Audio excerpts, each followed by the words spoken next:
दिल्ली के पास उत्तर प्रदेश के नोएडा में हुआ मजदूरों का आंदोलन क्या एक षड्यंत्र था?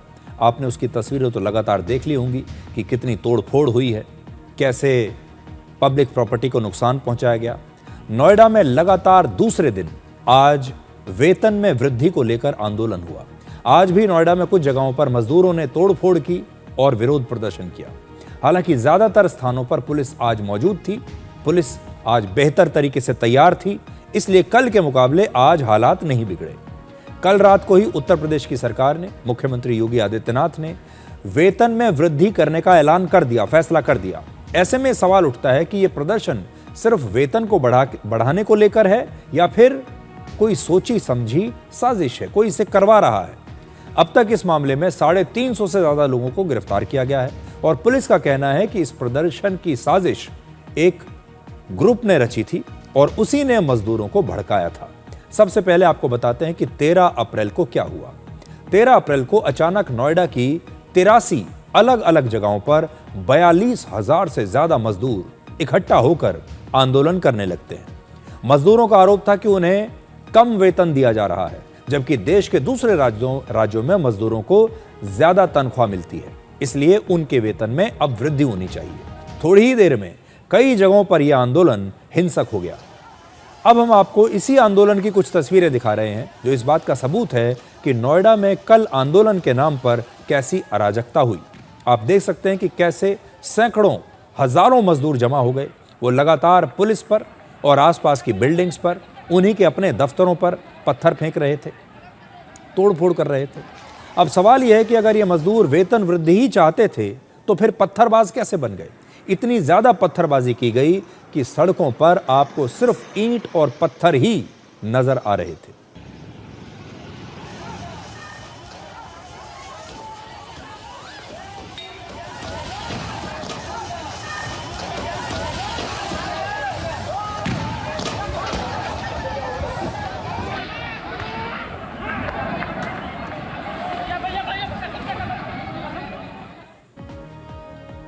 अब दूसरी तस्वीर देखिए। आंदोलन करने वाले इन मजदूरों ने गाड़ियों को भी बहुत नुकसान पहुंचाया।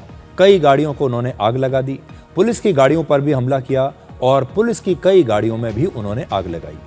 आसपास फैक्ट्रियों में तोड़फोड़ की गई। आसपास के जो दफ्तर थे, ऑफिसेज थे, उन्हें तोड़ दिया गया। जो फैक्ट्री मजदूरों को रोजगार दे रही है, अब ये सोचने वाली बात है, जिन फैक्ट्रियों से इन मजदूरों को रोजगार मिल रहा है, जहां से इनके परिवार चल रहे हैं, जिस फैक्ट्री के वेतन से मजदूरों के घरों में चूल्हा जलता है, उसी फैक्ट्री को मजदूर अब बर्बाद कर देना चाहते हैं। इन मजदूरों की वजह से दूसरे लोग जो हैं नौकरी पर जा रहे थे, जो दूसरे वर्कर्स हैं, जो दूसरे मजदूर हैं, जो दूसरे श्रमिक हैं, वो भी इस आंदोलन के कारण कई घंटों तक सड़कों पर जाम में फंसे रहे। अब आप इस आंदोलन की कुछ दूसरी तस्वीरें देखिए और सोचिए कि क्या वाकई में ये एक शांतिपूर्ण आंदोलन था?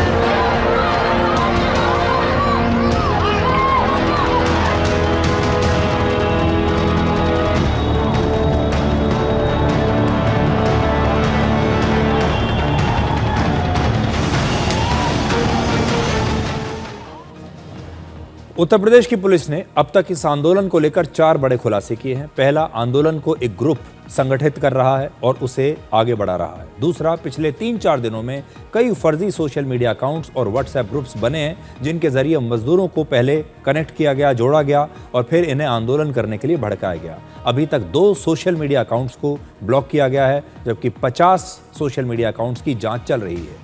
तीसरा, मजदूरों के बीच ये अफवाह फैलाई गई कि केंद्र सरकार ने हर महीने 20,000 रुपए की न्यूनतम मजदूरी तय कर दी है, ये अफवाह फैलाई गई। और चौथा, इस प्रदर्शन के दौरान कुछ ऐसे लोगों को भी पकड़ा गया जो किसी फैक्ट्री में काम ही नहीं करते, जो मजदूर हैं ही नहीं। इन लोगों को सिर्फ हंगामा और तोड़फोड़ करने के लिए यहां बुलाया गया था। पुलिस का कहना है कि मजदूरों को फैक्ट्री में तोड़फोड़ करने और आग लगाने के लिए किसी ने भड़काया था। कई ऐसे पिछले 2 दिनों में व्हाट्सएप ग्रुप श्रमिकों के बनाए गए हैं, जिसमें QR कोड स्कैन करके और उनको व्हाट्सएप में ग्रुप में ज्वाइन कराया जा रहा है। इसका मतलब सिस्टमैटिक रूप से पीछे से काम करने वाला एक संगठित गिरोह है। इनके कुछ एलिमेंट्स को, कुछ व्यक्तियों को हमारे द्वारा भीड़ में से चिन्हांकित करके गिरफ्तारियां की गई हैं और आगे भी हम इनकी गिरफ्तारी सुनिश्चित करेंगे। इनकी फंडिंग की भी जाँच होगी और यदि पाया जाता है कि इनको देश के बाहर से या प्रदेश के बाहर से फंडिंग प्राप्त हुई है तो उस दिशा में भी काम किया जाएगा। अवगत कराना है कि एक वीडियो वायरल हो रही है जिसमें एक ही घटना को 3 अलग-अलग जगहों का बताया जा रहा है। इस घटना में कुछ महिलाएं जो घरों में काम करती हैं अपनी वेतन वृद्धि की मांग रख रही थी। ये महिलाएं फैक्ट्रियों में श्रमिक नहीं हैं। मौके पर पुलिस बल मौजूद है, शांति व्यवस्था कायम है। इनकी सबसे बड़ी मांग थी कि हरियाणा की तरह उनका वेतन भी बढ़ाया जाए, क्योंकि एक ही कंपनी की हरियाणा वाली फैक्ट्री में काम करने पर ज्यादा पैसा मिल रहा है और उत्तर प्रदेश में उसी कंपनी की जो फैक्ट्री है उसमें मजदूरों को कम पैसा मिल रहा है। इस महीने 9 अप्रैल को हरियाणा सरकार ने न्यूनतम मजदूरी में 35% की वृद्धि कर दी।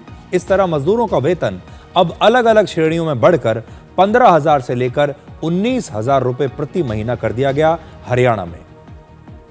तो ये हरियाणा ने जब न्यूनतम सैलरी अपनी जो होती है वो मजदूरों की बढ़ा दी, अकुशल जो हैं, जो अनस्किल्ड हैं, 15,000 से लेकर अब 19,000 रुपए के बीच हरियाणा में मजदूरों की न्यूनतम सैलरी है।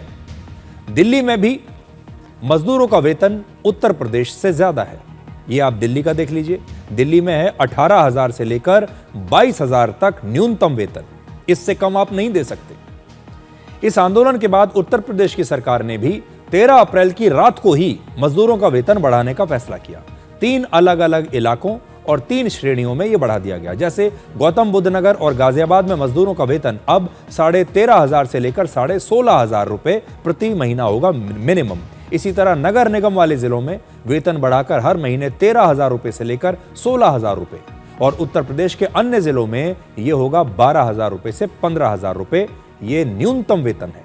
ये बढ़ी हुई जो सैलरी है 1 अप्रैल से लागू भी कर दी गई।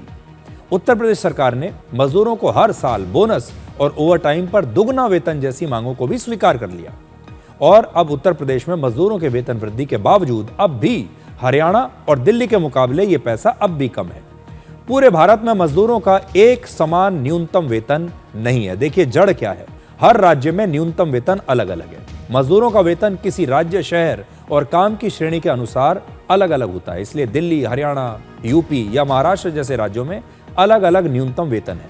आप जिस राज्य में रहते हैं वहां के लेबर डिपार्टमेंट से वेतन के बारे में आप पता कर सकते हैं। हर राज्य का लेबर डिपार्टमेंट अलग अलग श्रेणियों के आधार पर न्यूनतम वेतन की जानकारी अपने वेबसाइट पर जारी करता है।